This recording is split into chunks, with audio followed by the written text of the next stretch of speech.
Hello and welcome to the Kent Voices podcast with me, your host, Charlie Gurr. So today we're going to be looking at how relationships are portrayed in the media and also how they're portrayed in popular culture. And we've got some people who are going to be joining us to discuss that. So would you like to introduce yourselves, everyone? I'll go first. Hi, I'm Zaid, so I'm the Student Union President at Kent Union this year. I'll go next. I'm Tom and I'm Vice President Welfare and Community at Kent Union. My turn, I guess. Hi, I'm Kristina. I'm President of Respect the Note 2022-2023. Hi, I'm Shikemi. Absolutely nothing.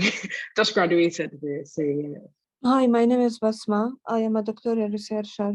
Hi, my name is Filipa. I'm the campaign and project assistant for the Consent Get It Full Stop campaign, or at least I was until today. Hello, my name is Kamila and I'm the campaign and communications assistant, and I will be taking over from Filipa. Hi, I'm Becky. I'm the specialist wellbeing manager here at the University of Kent. Okay, so obviously with relationships can be portrayed in a variety of different ways throughout popular culture, whether it's film, whether it's music. Does anyone have any initial thoughts about that and how they feel it's portrayed? I think that, and this is not in a bid to destroy anybody's favorite movies or series or anything of the sort, but then I think there's just a general carelessness in taking particular things into consideration. And I think it's more also to do with just the business aspect of it and the thinking of, well, we want to get money or we need this plot to be entertaining, and rather than thinking about the actual effects that it has. And I think we've spoken about, and I know it's going to be spoken about as we go on, but then, yeah, just a general carelessness as to with regards to inclusion, as regards to age, just different things. And I think there needs to be a change. People normally say that they go to watch movies to get away from everything happening around the world. But then I think that movies, film, music, pop culture in general is a reflection of our society and is also instrumental in changing the culture that we currently have. I completely agree with Shemi. I think it honestly is very careless. With pop culture, the portrayal of relationships has been unrealistic from the time I started watching TV, even from like the teen shows on Disney Channel and stuff. Like that expectation of what a normal relationship looks like has been unrealistic. We grow up and we realize it's not all rainbows and sunshine and stuff. It's nothing like that. I think our generation has kept an expectation like that, and their expectations are broken. So that's why it's really hard to maintain a relationship nowadays, because your expectations aren't what they should be, or they're not of compromise, they're not what they used to be before TV and media really blew up. I guess as well, part of what we'll be doing today is to look at some of those films that people have just accepted the relationships that are being portrayed and actually saying, is that okay?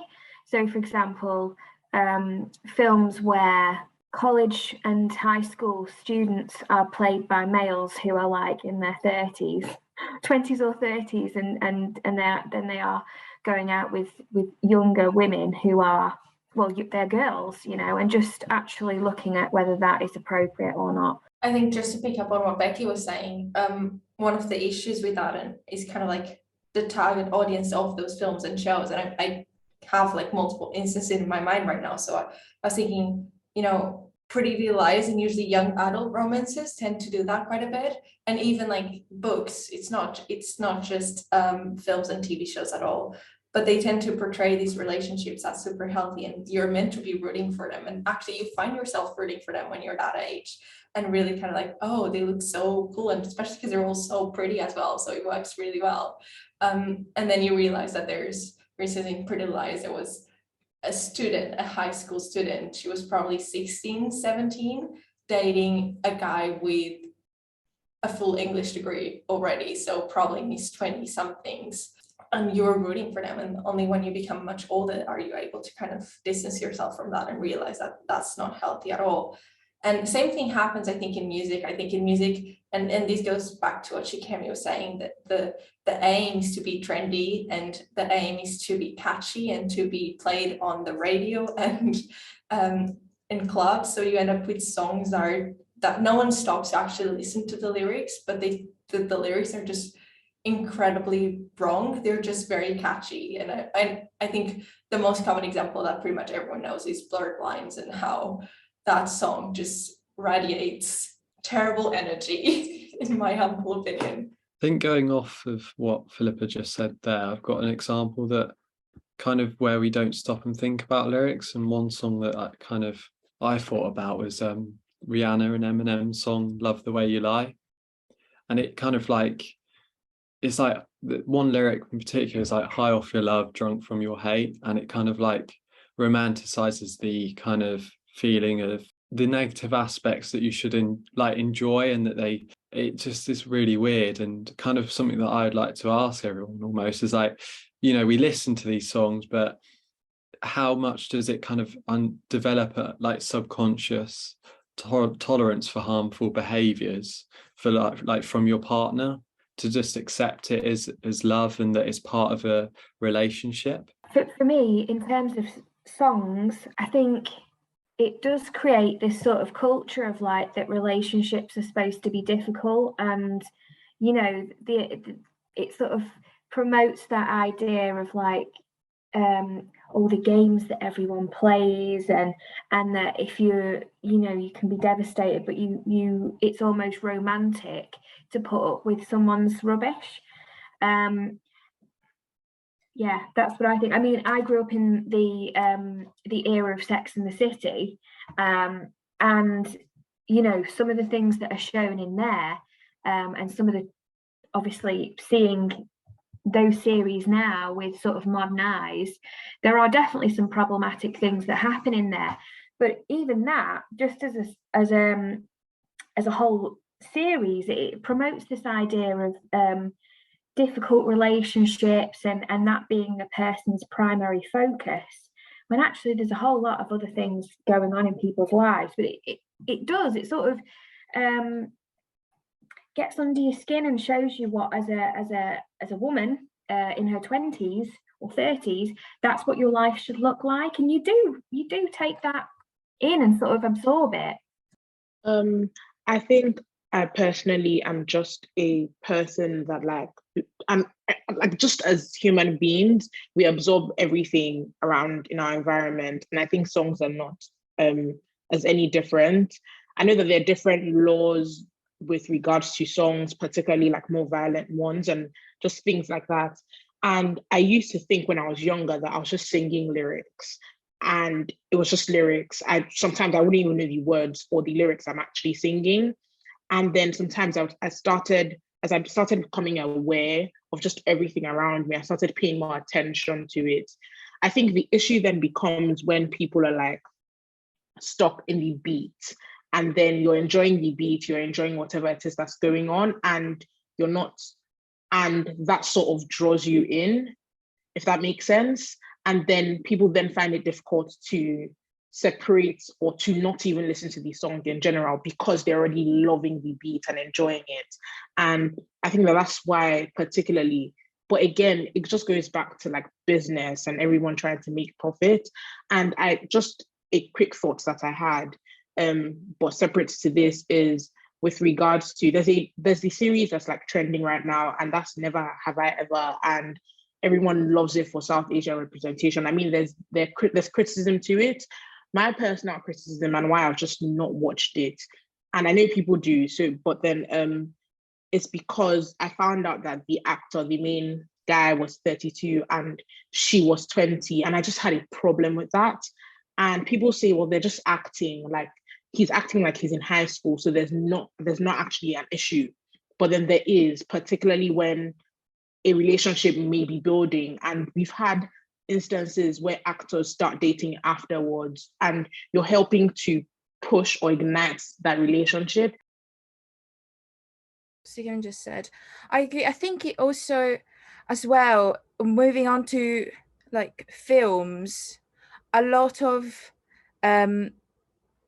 directors end up casting older adults to then portray younger people, and then get away with promoting sexual themes, with the age demographic, but with adults portraying that age but also as well. So with stories, both in films and in books, especially when the target demographic is younger, a lot of toxic relationship dynamics get promoted. No problem. I was gonna just build on those points as well. I think we all kind of have identified this, that people in songs, movies, any type of media, just pop culture, they fetishize and romanticize manipulation. These things are considered to be sexy, or they're traits that people want to really prove, like, oh, it's all coming from a place of love. It's not. You're romanticizing these actions and the way that people are acting, making them seem like they're good when they're not. And that happens throughout, like, pop culture in every aspect. I think I was watching Call Me by Your Name, and it's like great for LGBTQ plus representation. It was one of the biggest films to promote a gay relationship, but it was again fetishizing that thing that's been so kind of focused on in the LGBTQ plus community, and it's that age gap. It's between someone who's the character is 17 and then the other character is about 28. That's a massive difference. The actors even themselves, like Timothy Chalamet was 21 when he acted in that, and Armie Hammer was like 38. Like, he was like really old. So that whole dynamic is what they try to romanticize. They were like, this is a really great relationship. And to be fair, like, okay, like it did seem like it in the book, in the movies, but when you really delve into it, is that really what the entire LGBTQ plus representation boils down to? Is young boys liking older boys? Like, it just doesn't make sense. And that's what the portrayal we kind of expect from in the LGBTQ plus community. Like, representation is all good, but that representation is only focused on a certain aspect of LGBTQ plus relationships. What about all the other relationships, all the other facets that people have? Like, why can't LGBTQ plus representation in movies and their relationships be the same as heterosexual ones or heteronormative ones, where they meet in high school or anything like that? Like, that kind of grinded my gears a lot when I kind of delved into it and really understood it. No, that's actually such a good point, Zaid, because I think what tends to happen is all romantic stories have been kind of sold already, that they feel like if they create something like that with a gay couple, then they're just going to repeat it, when there's obviously a lot of differences and nuance that should be embraced.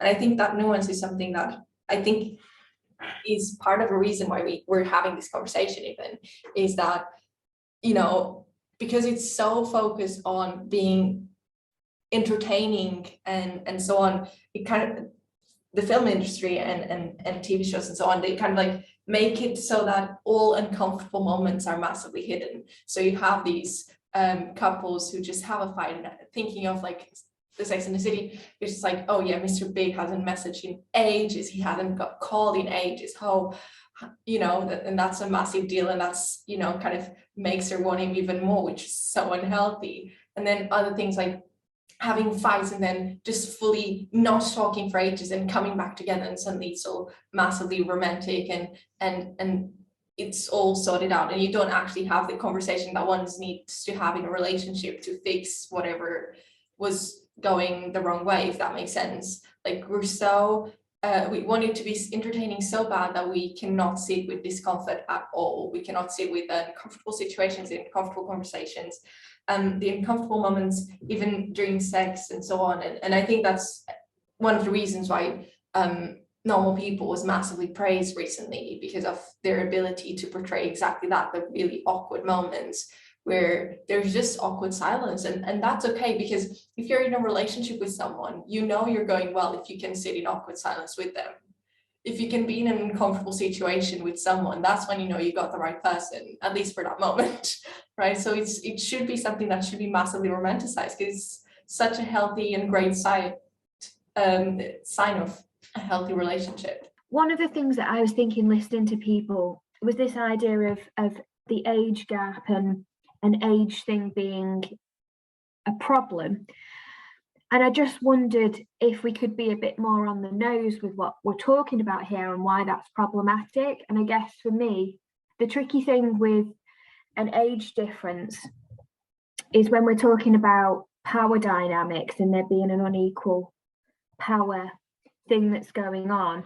And typically when we're talking about someone who's much older, maybe sometimes if they're in a position of power, such as a teacher or someone like that, that's where the problem lies, because that power dynamic creates a vibe that maybe makes people feel as though they don't have as many choices as they would with someone who's the same age. And I wondered if there was an element of that, because often, as we spoke about, that is fetishized a lot within LGBT relationships, and to just talk about maybe what's going on there. Just wanted to open that up, really. I think I want to kind of chime in here as well. I think it's so true, Becky, you're right. Like that whole power dynamic is very toxic, you know? You immediately feel intimidated when someone's older than you, and that's just the way we've grown up as well. You know, you grow up being taught like anyone who's older than you is like wiser, you should respect them, and all of these things. So when you're in a relationship with an older person, and I'm not talking like 2-3 years older, I'm talking like a massive age gap, right? Like 10 years. And you've romanticized this and you've made it seem like it's this perfect world, but really and truly there is a power dynamic there. So that power dynamic really kind of scares me, and that's what happened in Call Me by Your Name as well, and in loads of other movies where like Shikemi was talking about Never Have I Ever. Never Have I Ever, yeah. That's like a massive age difference between the actors. I didn't even realize that. So to now look at that and think these people are acting like they're in high school, they're like 15, 16. And in reality, they're fully grown ass adults and they're portraying something that isn't healthy.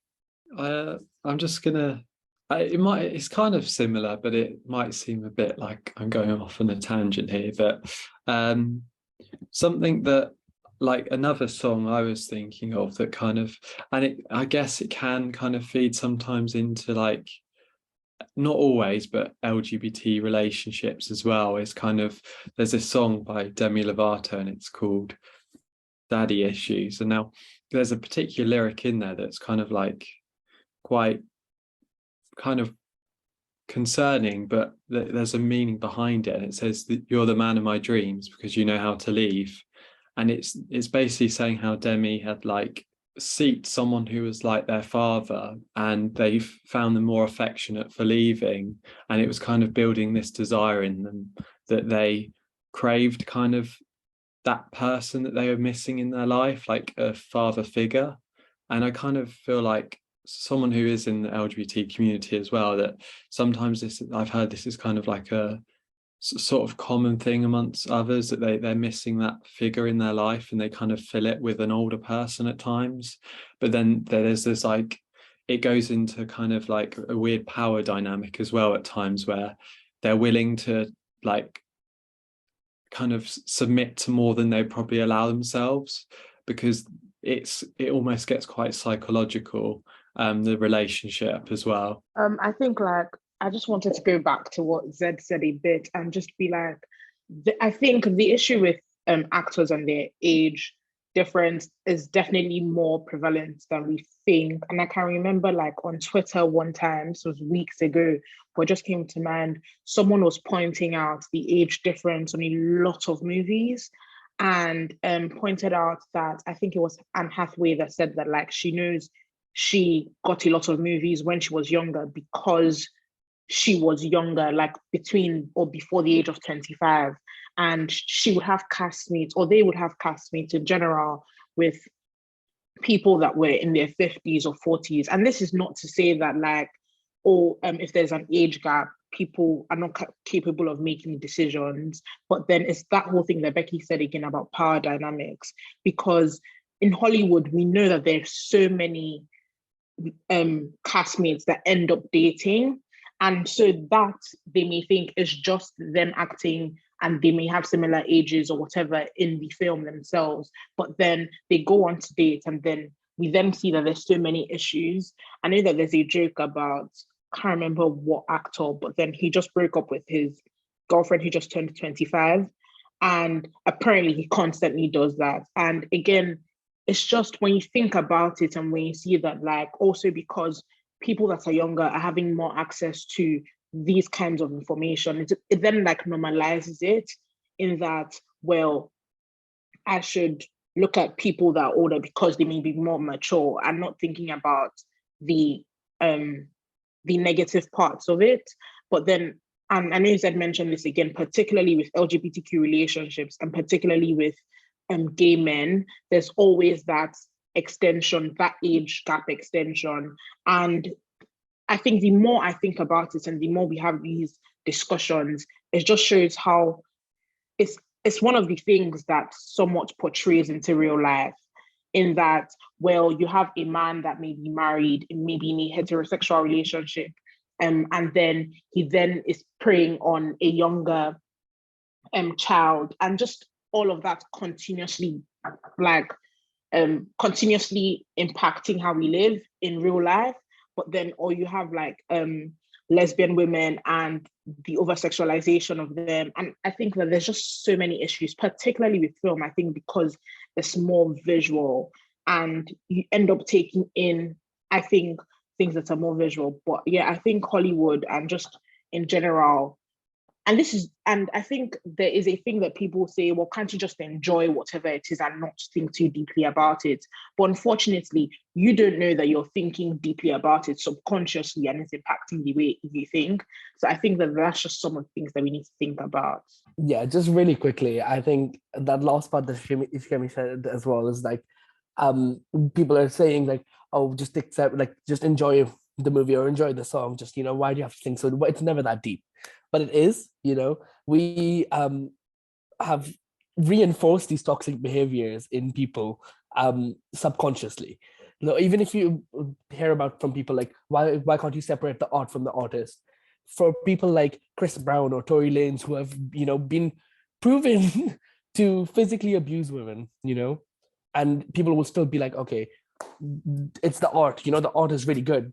So you're reinforcing these things just because you like a song or you like a movie, and it doesn't make it right, and we don't think about it until it comes up in the news or it comes up in media. I think it's also really important, isn't it, that people see themselves on screen in music and things like that. And especially when I feel, certainly with music, it's most listened to people who are younger, who are trying to figure themselves out and be like, okay, I don't really know who I am. That person looks cool. I'm gonna do that. That's the life I want. And so I think it is important that the sort of reality is shown on screen, and really that could be boring in a film, but if you look at things like Normal People, like Sex Education, it's like really astounding, because actually they are real people, and it's nice to see, and it's quite affirming for people who then have those same experiences, and it's like, okay, cool, I'm not a weirdo or whatever. So I wondered if anyone else had any other examples of where things are good, where they are accurate, because otherwise we could get in a real negative headspace that all films are bad. And I think there are some really good examples. So like for me, one of the great things that I saw was, I don't know what series it was, but it was Sex Education. So the main character in Sex Education, Maeve, kisses the lad, and again I can't remember his name either, but there's a real dialogue of sort of, can I touch you here, can I kiss you here, and it was just really nice. It was really nice to see. Maybe that doesn't actually happen, where people have that. I don't think it is quite in our dialogue to have those conversations about consent, but it's showing what it should look like. And that show was really popular, so I think that was really good. I think you have already mentioned Normal People. I think again that show deserves the praise it got. And thinking of music and like being able to portray reality in music and and so on. There's these artists that I quite like called Self-Esteem, and she's getting loads of praise now because she's so real about the way she talks about what's happened in her life when she was, you know, coming into herself and so on. And there's a lot of conversation about power imbalances and so on, but she gives it like a very empowering twist, I think. And I think that's quite positive. I think that's one of the things that we're seeing in the past few years, which is the empowering twist of people actually talking about what's happening, as having these discussions. They're having these discussions in film industry as well. There's the introduction of intimacy coordinators that have just made it a lot safer for safer and comfortable and just like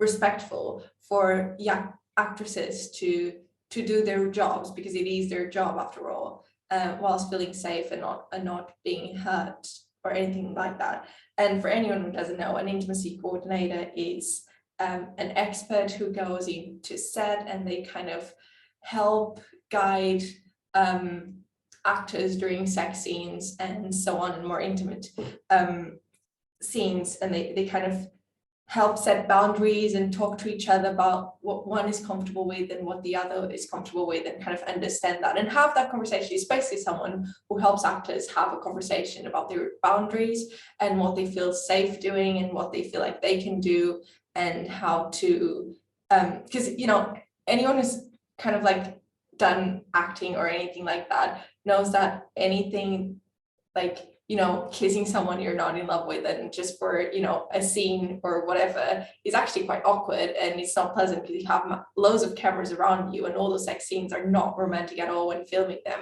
right? And you see quite a lot of actors saying that, and an intimacy coordinator helps make sure that that moment, which is already naturally quite odd, is turned into something that's at least safe, and there's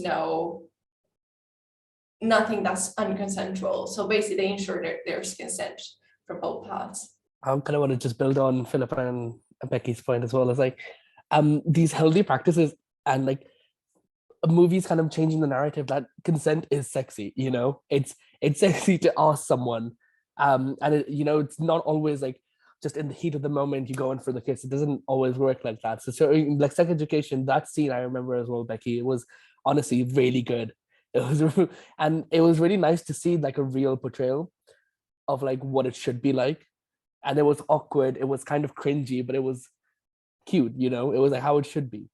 I do also want to kind of change the narrative from, I've talked about like the LGBTQ representation in movies and the way relationships are portrayed quite negatively when it comes to just focusing on Call Me By Your Name, but we've come a long way from then. Like we've had such good series and movies that represent it properly, like It's a Sin with Ollie Alexander, Pose, you know, talking about real issues facing the LGBTQ plus community and the relationships within those, and representing all those groups, not just gay men or not just lesbian, you know, women, like even trans relationships, non-binary relationships, and how they are portrayed. And if you really delve into it, you can see like a progression. You can see as society kind of opened up its mind and really tried to take in how these relationships work, these non-heteronormative relationships work.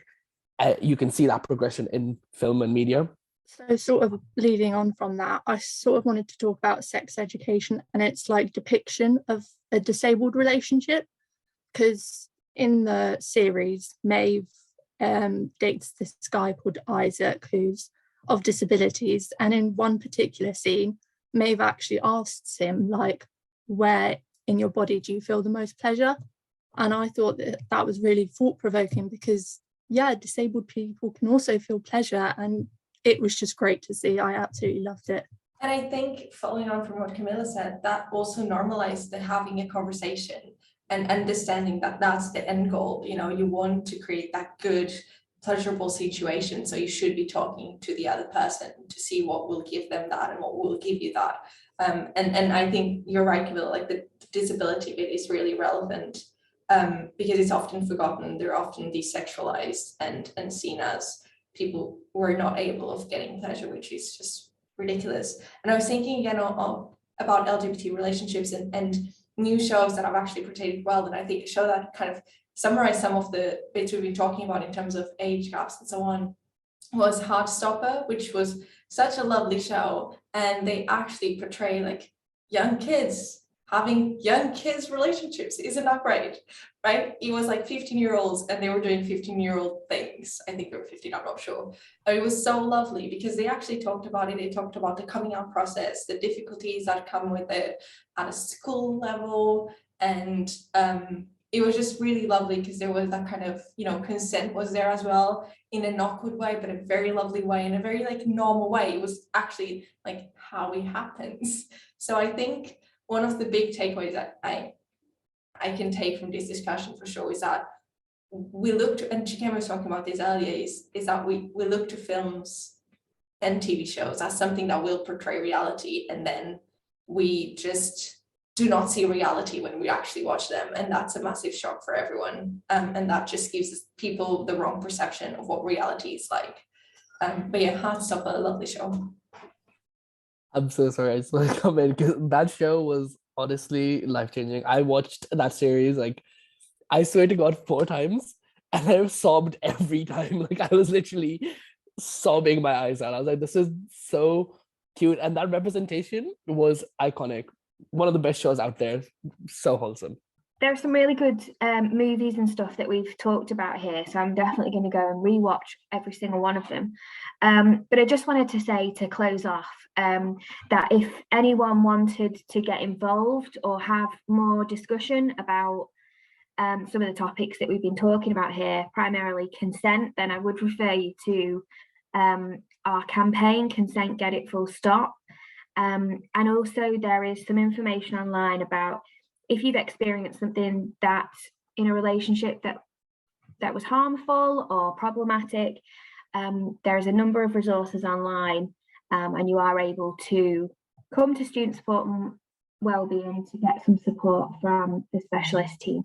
Unfortunately, that's all we have time for on this episode of the Kent Voices podcast. This podcast was brought to you by Student Services at the University of Kent. For more information, visit www.kent.ac.uk/student services.